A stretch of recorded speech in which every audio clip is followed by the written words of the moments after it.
Next, we want to look at how to replace safety belt. If you have been involved in a crash and then the car set off the airbags, chances are that your belt also, the tensioners got locked up, because the car assumes you are in danger and therefore it needs to lock you in place. It needs to lock you on your seat so that you don't get hit. In the event the car rolls, you remain fixed on your seat to avoid injuries. So after that has happened and now you got out, or your belt just broke, because sometimes due to long time use, wear and tear, dirt getting in, some of the tensioners get locked, so they need to be freed up. So how do you replace your seat belts? This is how you do it. So for instance, for this car and any other car, these are the 3-point seat belt. They are called 3-point seat belt because we have this anchor point here, that is the first point, and then we have the second point here that locks into the buckle, and then we have the third point here that is also an anchor point on the floor. So this type of belt is what was pioneered by Volvo. So Volvo designed these 3-point seat belts because initially there never used to be seat belts. And then when the seat belt idea came to the market, there was only the 2-point that would run just across your waist. So for that, Volvo designed and engineered the 3-point seat belt and then put it out to the market. Instead of making it their own idea and patenting that to their name, Volvo let that to be free to the market, because the engineers and the Volvo management or leadership thought it wise that this 3-point safety belt would be beneficial to the public, would be beneficial to the world if it was free than paid for or than patented.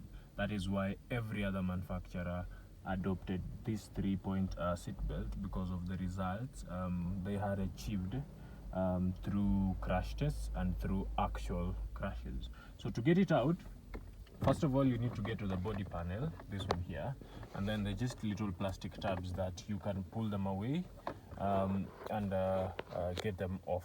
So at the bottom here, you have one 14mm bolt that you need to undo. You have a 14mm socket or a spanner that you will undo that bolt over there. So you take it out, 14mm bolt on the third end of the belt. This is how it looks like. So you get that out, and then up here you have this tab here that you pull it out and use it to either adjust your belt up or down, this space here. So this tab here, you pull it out and then you adjust your belt position. But just to open the belt, you pull the tab out and then you pull this cover away like so, to reveal another bolt here for the second anchor point. A 14mm again, depends with the vehicles and the manufacturer. Some of them have 14mm, some of them have 17 or 15, or like so. So you get that out as well, like so. Just work it out. It's normally a very short bolt, not too long, just holds on the B-frame on the pillar there. So you pry your body panel away to reveal the belt mechanism. So down here is the belt mechanism that allows the belt to come out like so, and then the belt locks under tension. So in case you are in an accident or you have emergency braking or something that will make the car assume or imagine that you're going to have a crash and it needs to protect you, so if you put some shock on the belt, it will lock like so. The belt locks. So if you are now free, it will release. And then if, let's say, you are at a considerable speed and then you brake suddenly, that you will jolt forward, so this belt will lock to have you in position, and then when you release, it will go down. So when the airbag releases, when it assumes you're in an accident, so it will lock into that position, and that will be the end of that tensioner and the retaining thing, the mechanism of the belt. So you have to replace the belt once that has happened. So here it reveals the mechanism. We also have another 14mm bolt down there that holds the mechanism into place that we need to undo. So like so, we undo that one again. Also not a long bolt, like an inch or 1.5 inches long. So you undo that one there. As soon as it comes out, we also have one more that is a 10mm bolt, a short one as well, on this upper end of it. Yeah. So you also have to open that, and then in there we have a sensor that works to engage and disengage the tensioner in case of emergencies. This one here, so it has a little socket that you push the little tabs that are on it, and then you pull the socket out like so, and here comes the belt. This is how the seat belt mechanism looks like. So in here we have a few ball bearings that move to adjust the belt position, and then we have some locking teeth in there. If I can just show you some of it in here.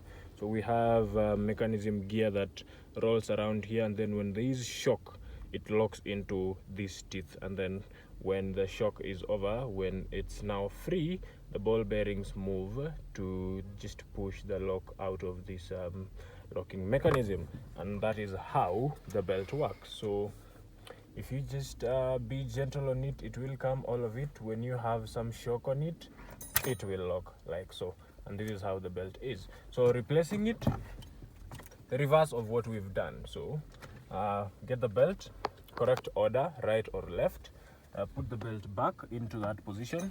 This is some of some anchor point, an equivalent of a dowel that would help you orient your belt. So you put it back, you put your 10mm securing bolt from the top end like so, then you get your 14mm bolt that holds the belt mechanism at the bottom, and then you come to the upper part like so, secure it back in. Make sure you have it correctly aligned so that you don't have wind it in with cross threads.